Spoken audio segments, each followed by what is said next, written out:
देखते रह गए चीन, अमेरिका और ब्रिटेन। कोरोना पर मोदी सरकार ने कर दिया खेल। भारत में कोरोना वैक्सीन लगाने का महाअभियान अपने पूरे चरम पर है। दुनिया के इस सबसे बड़े महायुद्ध में भारत सरकार ने एक से बढ़कर एक कदम उठाए हैं, जिससे पूरी दुनिया न केवल हैरान है बल्कि हर कोई भारत के इस अभियान को उत्साह से देख रहा है। क्योंकि 1 मार्च से जनता के लिए वैक्सीनेशन ड्राइव का आगाज होने के बाद अब सरकार ने इसे 24 घंटे चलाने वाले अभियान में बदल दिया है।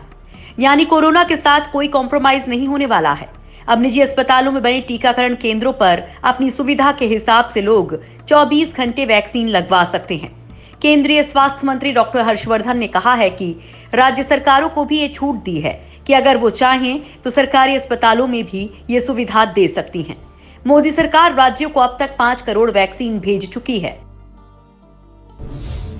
देश से लेकर विदेश तक भारत को कामयाबी। कहीं नहीं टिक रही चीन और अमेरिका की वैक्सीन।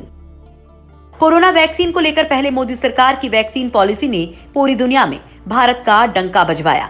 अब केंद्र सरकार के बड़े फैसले से न केवल करोड़ों भारतीयों को बड़ी गुड न्यूज मिली है, बल्कि एक ही झटके में करोड़ों भारतीयों को अपनी वैक्सीन से शिकार बनाने का इंतजार कर रही विदेशी कंपनियों के शटर डाउन करवा दिए हैं। जी हाँ, ठीक सुन रहे हैं आप। मोदी सरकार ने कोरोना के एक टीके की कीमत 250 रुपए तय कर दी है, जिसने न केवल अरबों रुपए की मुनाफाखोरी को एक झटके में रोक दिया, बल्कि आत्मनिर्भर भारत को भी बुलंदी पर पहुंचा दिया। अब कोरोना महामारी के बीच भारत को एक बड़ा मार्केट समझने वाली विदेशी कंपनियों के लिए बेहद कम कीमत में वैक्सीन दे पाना नामुमकिन है। मोदी सरकार ने एक ही झटके में वैक्सीन की कीमत 150 रुपए और अस्पताल का सर्विस चार्ज तय करके कई शिकार कर डाले। यानी विदेशी कंपनियों की दाल अब गलने वाली नहीं है, क्योंकि चीन और अमेरिका की वैक्सीन से ही कंपेयर करें तो भारत की वैक्सीन कई गुना सस्ती पड़ रही है। विश्व स्वास्थ्य संगठन के मुताबिक अमेरिकी कंपनी फाइजर की वैक्सीन 1431 रुपए, मॉडर्ना की वैक्सीन 2348 रुपए, नोवावैक्स 1114 रुपए, जॉनसन एंड जॉनसन की 734 रुपए, चीनी वैक्सीन सिनोफार्म की 5650 रुपए, सिनोवैक बायोटेक 1027 रुपए, रूसी वैक्सीन स्पुतनिक की एक डोज 734 रुपए और यूरोपियन यूनियन की वैक्सीन 1300 रुपए में पड़ रही है। इनसे भारत में बनी कोविशील्ड और भारत बायोटेक की कोवैक्सीन वैक्सीन की कीमत को कंपेयर करें तो कई गुना सस्ती है। भारत में कोरोना वैक्सीन को लेकर शुरुआत से ही दिल्ली और केरल सहित कई राज्य फ्री वैक्सीनेशन की बात कर रहे थे, लेकिन भारत जैसी अधिक आबादी वाले देश के लिए यह आसान नहीं था। हालांकि अब यह मुश्किल भी नहीं रहा, क्योंकि बिहार की तर्ज पर कोई भी राज्य 150 रुपए प्रति डोज की कीमत केंद्र को देकर अपनी जनता को निःशुल्क वैक्सीन दे सकता है। लेकिन इस काम में विदेशी कंपनियों के लिए भारत के मार्केट के रास्ते बंद कर दिए, जो पहली बार एक बड़ी कामयाबी है। वैज्ञानिकों ने भी कहा है कि दुनिया की फार्मा कंपनियां कोरोना वैक्सीन से लंबा चौड़ा मुनाफा कमाने की फिराक में थी, लेकिन मोदी सरकार के बोल्ड डिसीजन ने सब खाक कर दिया। सरकार ने दुनिया में सबसे बड़ी धमक तब दिखाई थी जब उसने अमेरिकी फार्मा कंपनी फाइजर की दादागिरी को एक ही झटके में ढेर कर दिया था। फाइजर ने भारत में वैक्सीन अप्रूवल के लिए आवेदन किया था, लेकिन ना तो ट्रायल किया और ना ही ट्रायल से जुड़े डेटा दिखाए। उल्टा भारत सरकार से तुरंत अप्रूवल की धौंस जमा दी। लेकिन मोदी सरकार कंपनी की कुछ भी सुनने की बजाय उसे बाहर का रास्ता दिखा देती है और इसके बाद दुनिया में कोरोना वैक्सीन की सबसे सस्ती कीमत भी भारत में ही रख दी।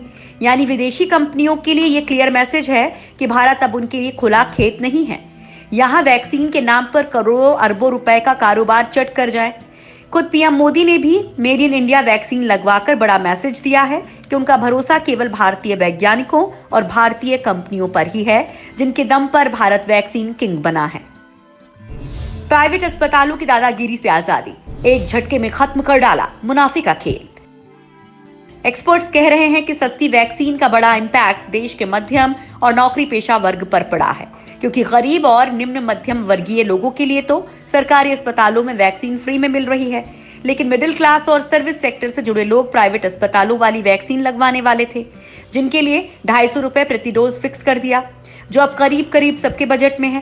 खैर, अभी 5 राज्यों में चुनाव भी हैं, लिहाजा एक नजरिया उधर भी घूम रहा है। खैर, जो भी हो, लेकिन वैक्सीन की कीमत तय करने के साथ साथ केंद्र सरकार ने हॉस्पिटल का बेनिफिट भी फिक्स कर दिया, जो मोटा मुनाफा कमाने के मूड में थे। आपने भी अक्सर देखा कि किस तरह तगड़े खर्च दिखाकर ये प्राइवेट अस्पताल लाखों रुपए डकार जाते हैं। वैक्सीनेशन में एक और खास बात है और वो ये कि 45 से 60 साल की एज वाले लोगों को बीमारी होने का सर्टिफिकेट जारी होने के बाद ही वैक्सीन मिलेगी और इस सर्टिफिकेट के नाम पर भी बड़ा मुनाफा कमाया जा सकता था।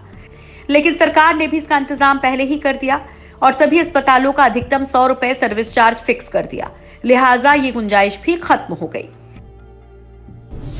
भारत की ओर देख रहे दुनिया के देश, कायल हो गए WHO और संयुक्त राष्ट्र। कोरोना महामारी पर वार करने के लिए अब तक दुनिया के 9 देशों ने वैक्सीन बनाई है, जिसमें भारत भी एक है, लेकिन कीमत केवल भारत की कम है। सभी देशों की कोशिश है कि उनके हर नागरिक तक कोरोना वैक्सीन की पहुंच हो जाए ताकि इस महामारी को फैलने से रोका जा सके और यही वो फैक्टर है जो भारत को वैक्सीन महाशक्ति का खिताब दिला रहा है।